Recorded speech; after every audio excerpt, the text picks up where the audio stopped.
আসসালামু আলাইকুম। আমি আবু রায়হান। আগামী কালকে থেকে তো মায়ের রমজান, এজন্য আমি সকালবেলা ঘুম থেকে উঠে চিন্তা করলাম কালকে থেকে তো রোজা থাকতে হবে, সেদিকে ভাত খাবো কি দিয়া। এজন্য আমার আব্বুকে বললাম বাজার থেকে একটা মুরগি কিনে আনতে। আমার আব্বু আমার জন্য একটা মুরগি কিনে আনছে, আর মুরগিটা আমি জব করে খাবো। এজন্য আমার হাতে যে মুরগিটা দেখতে পাচ্ছেন, এটা অনেক সুন্দর। একে আমার জব করতে মন চাইতেছে না, একে আমি ভালোবাসি। কি আর করার, আমি তো কালকে থেকে রোজা থাকি। এজন্য বটিটা নিয়ে আসলাম বাড়ির থেকে। মুরগিটাকে জব করার পরে দেখেন কেমন লাফাচ্ছে, আর গোস্তগুলা খাইতে অনেক মজা। মুরগি জব করে রেখে দিলাম।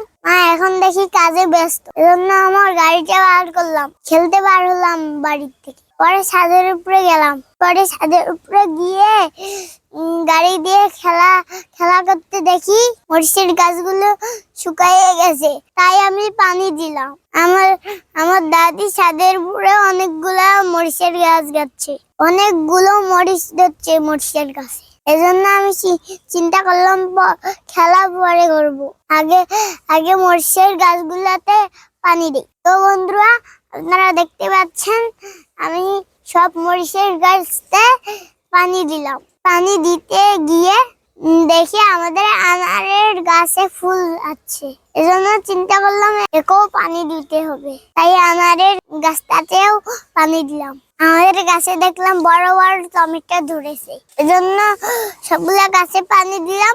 বেশি পানি দিলে হয়তো আরো বেশি টমেটো ধরবে। যাদের স্বাদ আছে, আপনারাও কিন্তু ছাদের উপরে এই ধরনের গাছপালা লাগাইতে পারেন। তো বন্ধুরা, মাহে রমজানের শুভেচ্ছা জানিয়ে আজকের ভিডিও এখানেই শেষ করছি। আমার মতো আপনারাও সবাই রোজা থাকবেন। Thank you.